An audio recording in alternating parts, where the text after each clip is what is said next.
grows up.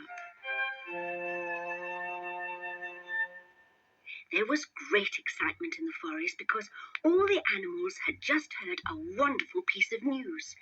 A bluebird flew from treetop to treetop, spreading the word, and soon everyone was rushing to see the great event. Squirrels, chipmunks, field mice, the woodpeckers, and the quail family, and of course, Thumper, the young rabbit, was as excited as anyone. "Wake up!" he yelled to the sleepy old owl. "It's happened!" "What's going on around here?" said Owl, blinking sleepily. "The new prince is born, and we're all going to see him." Owl took off after the other birds, and Thumper and the rabbits dashed through the woodland with the rest of the animals. They stopped at a quiet green thicket where a beautiful mother deer lay on the ground, and beside her was the new baby. "Well," said Owl, looking down from the branch of a nearby tree, "this is quite an occasion. It isn't every day that a prince is born in the forest. Congratulations." "Yes, congratulations," chorused the animals. The mother deer smiled her thanks and nuzzled at the baby by her side. "Come on now, time to get up," she said. He began to squirm and push and struggle.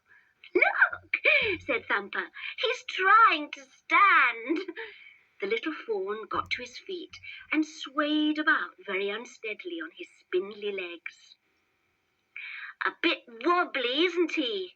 said Thumper, as he leapt out of the way to avoid a sudden stagger.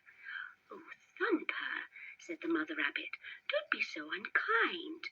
"Well, he is," retorted Thumper, as Bambi fell backwards right on his behind. Soon the birds and animals went back home to leave the young prince to sleep. All, that is, except for Thumper. "What are you going to call him?" he asked the mother deer. "Well, I think I'll call him Bambi." Thumper looked thoughtful and hopped from one foot to another.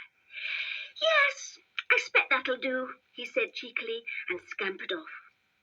Although all the forest animals had been far too busy looking at Bambi to notice, someone rather important had been watching this scene from a distance. Looking down from a rocky point stood the biggest and the most handsome stag you ever saw. He lifted his head proudly so that his great antlers were silhouetted against the sky. Then silently he disappeared into the forest.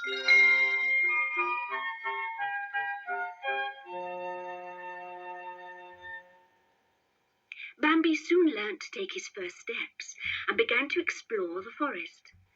Thumper became a regular playmate and taught him lots of new words. "Look," he said, pointing at the swallows flying above. "Birds."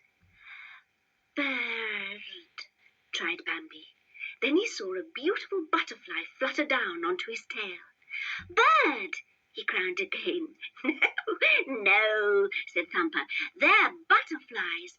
Look at the bright colours." Bambi then dashed over to some colourful flowers. "Butterflies," he called gaily. Thumper laughed and explained that these pretty things were called flowers. Bambi stuck his nose into the middle of the flowers, and up popped a black and white head. "Flower," said Bambi, very pleased with himself. Thumper rolled over and kicked his legs in the air. He thought this was so funny. "No," he gasped, "that's a skunk." "Well," chuckled the little skunk, "he can call me a flower if he wants to." And that was how Flower got his name. Bambi, Thumper and Flower played happily in the woods all that summer. One day Bambi's mother said to him, "I'm going to take you to the meadow today. It's a wonderful place, full of lush green grass." "Why haven't we been there before?" asked Bambi. "Because you weren't big enough. Come along now." "Do you know," said Bambi as he skittered along beside her, "Thumper told me that we're not the only deer in the forest." "Well, he's right." "Then why don't I ever see them?" "Perhaps you will soon," replied his mother, "but gosh, here's the meadow. Bambi took one look at the lovely green field and leapt off to play in the soft grass. Bambi, wait! His mother darted after him and pulled him up very sharply. You must never, never do that. The meadow is wide and open, and there are no trees and bushes to hide us. You must always check very carefully first to see if it's safe. But everything did seem quite safe, and Bambi ran off to play with Thumper and the other rabbits. They went to investigate the brook that ran through the meadow. But as Bambi looked into the water, he saw two faces looking back at him. Startled, he jumped around and saw another little deer, blinking her eyes and wagging her tail. It's all right, Bambi, called his mother. This is your cousin, Faline. So there are other deer, cried Bambi. And although he was rather shy at first, soon he and Faline were chasing around and having a great game. But Faline wasn't the only deer to come to the meadow that day. Out from the forest came a splendid group of young stags, leaping through the grass and over to the rocky cliffs. Then all at once the deer and the animals and birds stood very quiet and still.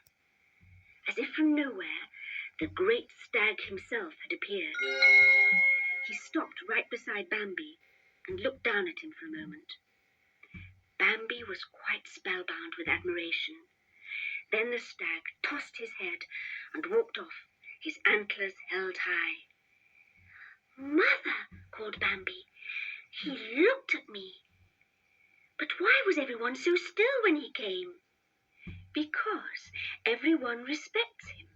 He is wise and brave, and no one has lived half so long. That's why he is known as the great Prince of the Forest.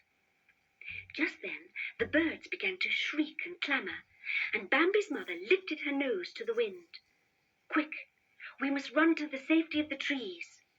Off they went, Bambi, Faline, all the deer, and the other animals too. Bambi was very scared, and for a time he couldn't find his mother in all the confusion. What happened? Why did we run away? He asked, as he caught up with her at last. It was the greatest danger of all. You must learn to scent it. Man was in the forest.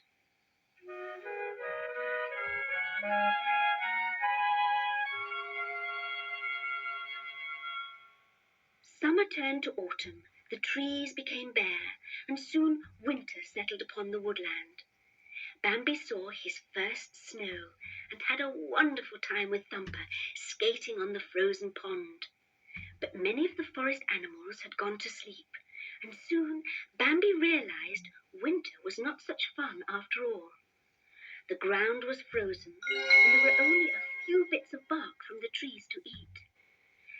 I'm so hungry, he complained to his mother. I know, she said. Let's go down to the meadow. Winter is almost over, and we may find some new spring grass. Sure enough, peeping through a patch of snow was some delicious green grass. But no sooner had they bent down to eat than Bambi's mother raised her head and looked about in fright. Bambi, come! Off she shot with the startled Bambi, running as fast as his legs could carry him. Bang! Bang! Bang! The loud crash of the hunter's gunshots followed close behind the two terrified deer. Don't look back, called his mother. Keep running until you reach the trees. Bambi did just that and arrived in the thicket panting. We're safe, he gasped. But as he looked around, he saw that his mother was gone. Bambi was frantic. He floundered through the thick snow in panic, calling and crying. Where could she be? He turned suddenly and found himself looking up into the face of the great stag. His voice was firm, but gentle as he spoke to Bambi. Your mother can't be with you any more. Man has taken her away, and you will never see her again. Bambi lowered his head sadly and blinked back his tears. Now you must be brave and learn to walk alone. Did you not know that you are my son? One day the forest creatures will look to you to take my place." Bambi looked up. Despite his sorrow, he was full of pride and great amazement. The stag turned and walked into the trees, and Bambi followed slowly behind him. From that day forward, the young fawn grew wise in the ways of the forest and began to learn to be a true prince.